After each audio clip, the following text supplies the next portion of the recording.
झारखंड में पिछले कुछ दिनों से एसआईआर यानी स्पेशल इंटेंसिव रिवीजन को लेकर सियासी हलचल तेज है। राज्य में शुरुआती आकलन के मुताबिक करीब 12 लाख मतदाताओं के नामों को संदिग्ध या हटाने योग्य श्रेणी में रखा गया है। इसे लेकर केंद्रीय भाजपा लंबे समय से यह दावा करती आ रही है कि झारखंड में बड़ी संख्या में घुसपैठिए बसे हुए हैं, खासकर सीमावर्ती और आदिवासी इलाकों में। वहीं राज्य सरकार और सत्तारूढ़ गठबंधन का कहना है कि एसआईआर के नाम पर गरीब, आदिवासी और अल्पसंख्यक मतदाताओं को डराया जा रहा है और उनके मताधिकार पर असर डालने की कोशिश की जा रही है। यही से यह मुद्दा सिर्फ झारखंड तक सीमित ना रहकर राष्ट्रीय बहस का रूप लेने लगा है। इसके ठीक बाद पश्चिम बंगाल में एसआईआर को लेकर विवाद और गहरा हो गया। प्रधानमंत्री नरेंद्र मोदी के बंगाल दौरे के दौरान यह मुद्दा रैली के केंद्र में रहा। प्रधानमंत्री ने ममता बनर्जी सरकार पर आरोप लगाया कि वह घुसपैठियों को बचाने का काम कर रही है। उन्होंने कहा कि जब बांग्लादेश के हालात लगातार बिगड़ते जा रहे हैं और सीमा से अवैध घुसपैठ का खतरा बढ़ रहा है, तब एसआईआर जैसी प्रक्रिया का विरोध करना संदेह पैदा करता है। प्रधानमंत्री का यह बयान ऐसे समय पर आया है जब बंगाल में मतदाता सूची के विशेष गहन पुनरीक्षण के आंकड़े सामने आ चुके थे। चुनाव आयोग की ड्राफ्ट मतदाता सूची के अनुसार पश्चिम बंगाल में करीब 58 लाख ऐसे लोग पाए गए जिन्हें हटाने के लिए चिन्हित किया गया था। एसआईआर से पहले राज्य में मतदाताओं की संख्या 7 करोड़ 66 लाख थी, जो ड्राफ्ट सूची में घटकर 7 करोड़ 8 लाख रह गई। यानी यह प्रक्रिया सिर्फ नामों की मामूली सफाई नहीं बल्कि बड़े स्तर पर किया गया संशोधन था। चुनाव आयोग का कहना है कि इससे मृत मतदाता, डुप्लीकेट नाम, स्थायी रूप से दूर राज्यों या देश चले जाने वाले लोग, ये लोग शामिल है। लेकिन विपक्ष इसे राजनीतिक रूप से प्रेरित कदम बता रहा है। प्रधानमंत्री ने बंगाल में यह भी कहा कि राज्य सरकार घुसपैठियों को आधार कार्ड जैसे दस्तावेज देकर छिपाने और बचाने का काम लगातार कर रही है।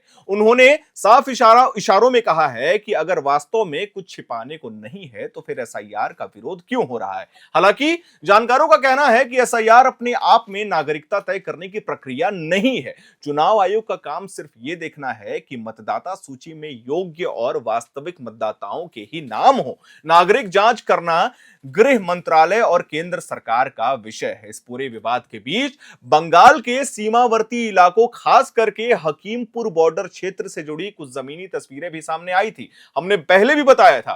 स्थानीय रिपोर्ट्स के मुताबिक एसआईआर की प्रक्रिया शुरू होने के बाद हकीमपुर सीमा से करीब 3 से 4 हजार लोग बांग्लादेश लौटते हुए देखे गए थे। हालांकि यह संख्या उन बड़े दावों के मुताबिक बेहद कम है जिन्हें करोड़ों घुसपैठियों की जहां पर बात होती है। इससे यह साफ होता है कि एसआईआर के कारण सीमित स्तर पर लोगों की आवाजाही तो दिखी है, लेकिन किसी बड़े पैमाने पर पलायन की आधिकारिक पुष्टि नहीं है।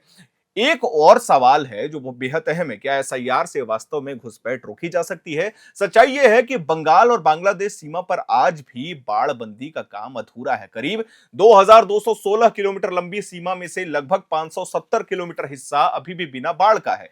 इसकी एक बड़ी वजह यह है कि कई जगहों पर राज्य सरकार की ओर से जमीन उपलब्ध नहीं कराई गई है। हाल ही में इस पूरे मुद्दे पर कलकत्ता हाई कोर्ट ने भी नाराजगी जताई थी। इसके अलावा लगभग 100 किलोमीटर का इलाका ऐसा है जहां भौगोलिक और नदीय परिस्थितियों के कारण बाढ़ लगाना संभव नहीं है। ऐसे में सिर्फ मतदाता सूची संशोधन से घुसपैठ पूरी तरीके से रोक पाना शायद वर्तमान में थोड़ा मुश्किल हो। इसी बीच आज प्रधानमंत्री नरेंद्र मोदी असम के दौरे पर पहुंचे हैं, जहां उन्होंने एसआईआर और घुसपैठ के मुद्दे को और भी तीखे शब्दों में उठाया है। असम की रैली में प्रधानमंत्री ने कहा कि घुसपैठियों को बचाने वाले लोग देशद्रोही मानसिकता के हैं और उन्होंने कांग्रेस पर सीधा हमला बोला है। प्रधानमंत्री ने कहा कि दशकों तक घुसपैठ की समस्या को नजरअंदाज किया गया और अब जब उसे दुरुस्त करने की कोशिश हो रही है तो कुछ राजनीतिक दल उसका विरोध कर रहे हैं। असम, जो खुद लंबे समय से एनआरसी और अवैध घुसपैठ के सवाल से जूझता रहा है,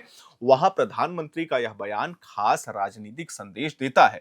झारखंड में भी एसआईआर को लेकर बहस लगातार तेज हो रही है। राज्य में करीब 12 लाख नामों की पहचान के बाद विपक्ष और सत्ता पक्ष आमने सामने है। भाजपा का कहना है, बार बार कहना है कि यह प्रक्रिया अवैध मतदाताओं और घुसपैठियों को छांटने के लिए जरूरी है, जबकि राज्य सरकार का तर्क है कि बिना पर्याप्त जागरूकता और पारदर्शिता के की जा रही ये जो मैपिंग है वो आम लोगों को परेशान कर रही है। वहीं कारण भी है कि झारखंड विधानसभा में भी एसआईआर के विरोध में प्रस्ताव पारित किया गया था। इसे लोकतांत्रिक अधिकारों से जोड़कर देखा गया था उस समय। कुल मिलाकर झारखंड, पश्चिम बंगाल और असम, तीनों राज्यों में एसआईआर आज सिर्फ एक प्रशासनिक प्रक्रिया नहीं रह गई है, बल्कि यह राष्ट्रीय राजनीतिक पहचान और सुरक्षा का बड़ा मुद्दा बन चुकी है। एक पक्ष इसे लोकतंत्र की शुद्धता और देश की सुरक्षा से जोड़कर देख रहा है, तो दूसरा पक्ष इसे राजनीतिक लाभ और सामाजिक विभाजन की कोशिश बता रहा है। जब तक सीमा पर घुसपैठ को रोकने के ठोस इंतजाम, बाड़बंदी, सख्त निगरानी और नागरिकता से जुड़े स्पष्ट संवैधानिक समाधान सामने नहीं आते, तब तक एसआईआर को लेकर यह बहस थमने वाली नहीं है। आने वाले दिनों में यह देखना होगा कि यह मुद्दा सिर्फ भाषणों और आरोपों तक सीमित रहता है या फिर किसी ठोस नीति और समाधान की दिशा में आगे बढ़ता है। हम अपने दर्शकों को बता दें, झारखंड में इस वक्त एसआईआर ऑफिशियली नहीं हो रहा। झारखंड में इस वक्त मैपिंग की प्रक्रिया चल रही है। 66 यानी कि 66% मैपिंग हो चुकी है। 12 लाख मतदाता उसमें से काटे गए हैं। कुछ मृत, जिसका डुप्लीकेट वोटर्स था, कुछ वो मतदाता हैं, कुछ ऐसे मतदाता हैं जो पलायन करके दूसरे राज्य या दूसरे जिले में जा चुके हैं। खैर, झारखंड में भी एसआईआर ऑफिशियली अनाउंस हो जाएगा बहुत जल्द। आपको हमारी ये रिपोर्ट, हमारी ये वीडियो कैसी लगी, ये हमें कमेंट बॉक्स में जरूर बताइएगा। वीडियो को लाइक करें, शेयर करें, हमारे चैनल को सब्सक्राइब करें। कैमरे के पीछे मौजूद है मेरी सहयोगी सुमन, मेरा नाम है हर्षित और आप देख रहे हैं एयर नाउ।